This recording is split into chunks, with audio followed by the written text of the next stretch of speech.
Hi folks, John Dunn here, RPG freelancer, publisher behind Meliorvia. I'm up here today at Immortals Inc. with Mikey. What is up, John? What is going on today? Well, I thought we'd hop on a bit of a railroad today. Yeah, we don't really talk about railroads or trains or anything connected to railroads. Right, we're not normally a train game kind of group, and usually railroad has a negative connotation when you're talking about RPGs because honestly, a railroad is usually an adventure where the game master isn't giving the players a whole lot of opportunity to make choices, right? That's kind of the stereotype there, that the game master has just the story he wants to tell, and the players are along for the ride. Heard a lot about that.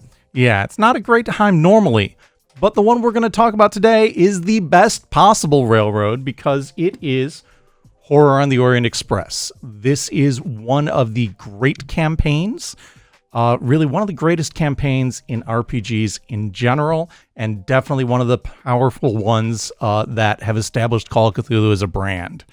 This originally came out back in 1991 at Gen Con. In fact, I was at that show. You were there? Yeah, and a buddy of mine picked it up, and I remember at the booth that they were packing up copies of the adventure and the box set as people were waiting in line to buy it. I might be misremembering that. I know they definitely had like extra handouts you could buy. So if you wanted an extra copy of the train car maps or some of the other maps or handouts for when you were running it, you could pick them up. But I feel like they were actually assembling the boxes as fast as people were buying them. Did that release do well, that 91 release? Yeah, I think it did extremely well. And I think it did a lot to further establish Call of Cthulhu in the zeitgeist, right? So this was for the 4th edition of the game. So the game had been out there for a while, but this was a 200-page campaign, which was huge for the time. And it really expanded on what people could expect, especially in terms of the handouts that were, physical things you'd be passing out to your players and really detailed maps. In fact, my buddy who was running it at the time was really excited because his family had emigrated from Europe, and the small town they had come from was even present on the really detailed map of the Orient Express route. Yeah, that's actually crazy. That's a lot of detail that goes into that. Absolutely, yeah, just really impressive. And there was a huge team that worked on that 91 edition. And then there was an edition that Pegasus Spiele released in Germany after that, where they really increased the production values a lot, added a lot more photographs and further handouts and fleshed things out.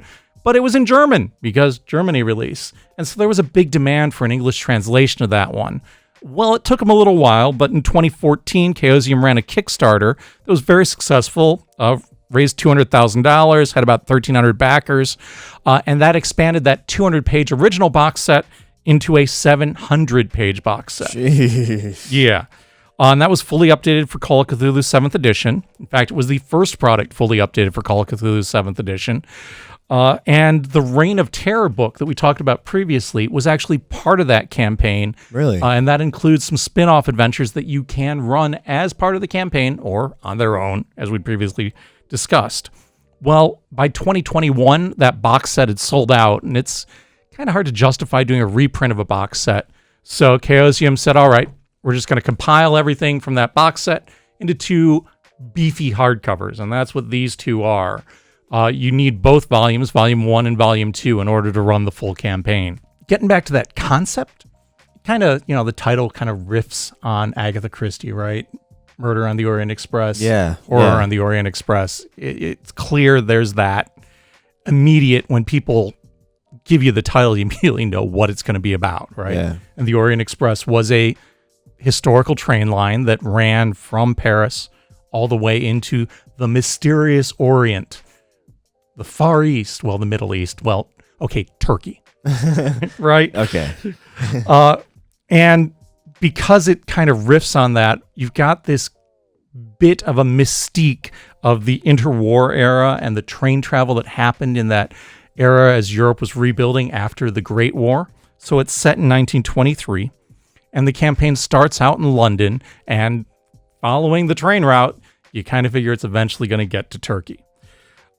Along the way, the characters get to travel through France, Switzerland, Italy, the Kingdom of Serbs, Croats, and Slovenes, Bulgaria, and Turkey. And it is an extended campaign. I mean, I'm telling you, it's 700 pages. There's a lot of stuff going on here. But it's probably going to take a year of weekly gameplay for most groups to get through it. Sheesh. Yeah. That's nice, big, chunky adventure, though. Right. So it's not cheap. You're buying a lot of stuff here, but it's going to serve you well. You're going to be playing this for a while. And that's if you play, weekly, you said? Yeah, pretty much. Yeah. If you're playing weekly, you're playing 3-4 hours a week, it's probably going to take you most of a year.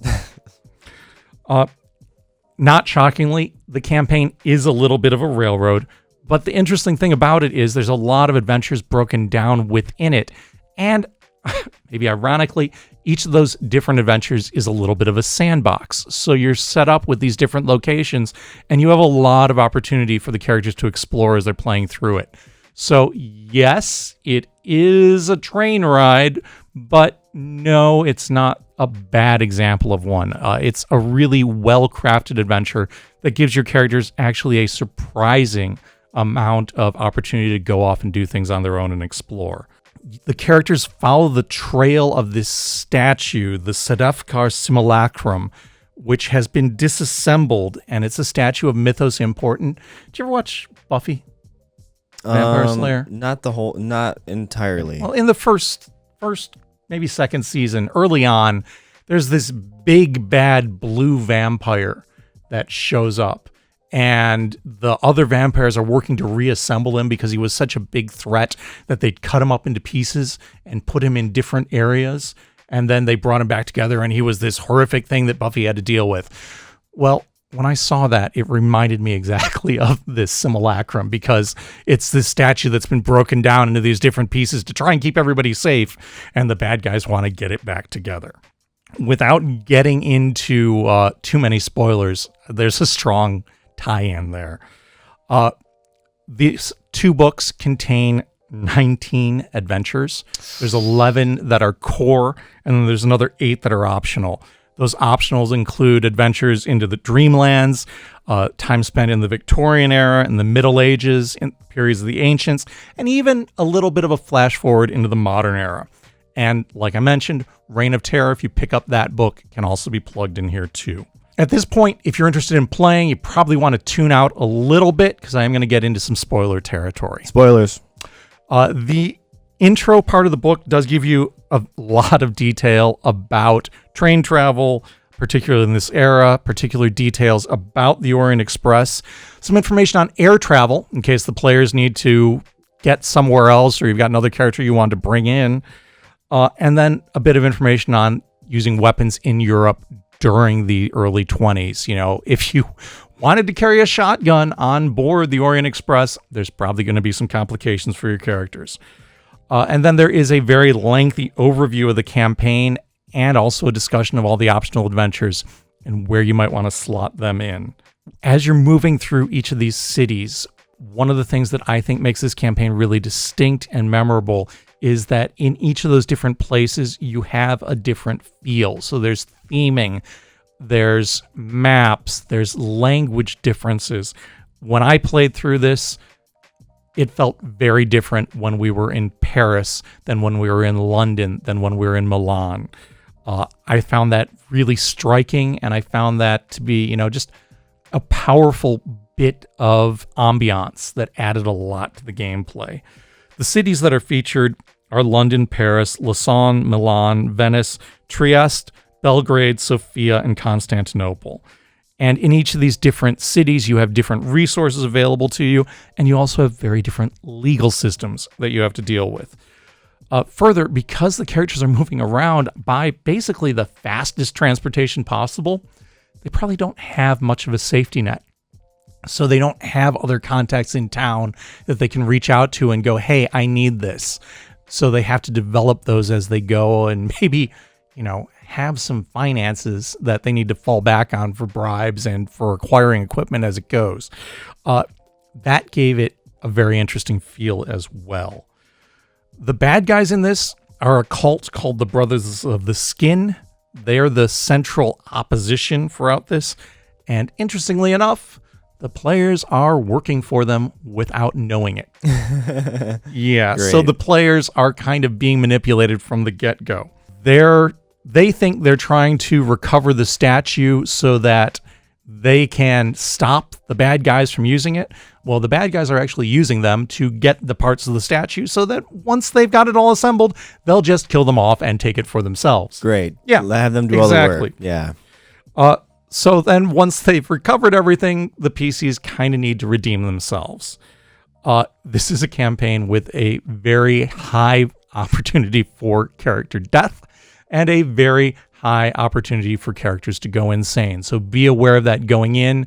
Suggest to your players that not only might they want to create their initial characters, but they might want to have ideas for 2 or 3 or 4 backup characters, possibly people that have some tie into that, maybe people that maybe, I don't know, they've been writing letters to throughout so that those characters are interested in restarting the campaign after a TPK. Between these 2 books, you are looking at more than 720 pages of content. They are both hardcover. They are fully black and white interior.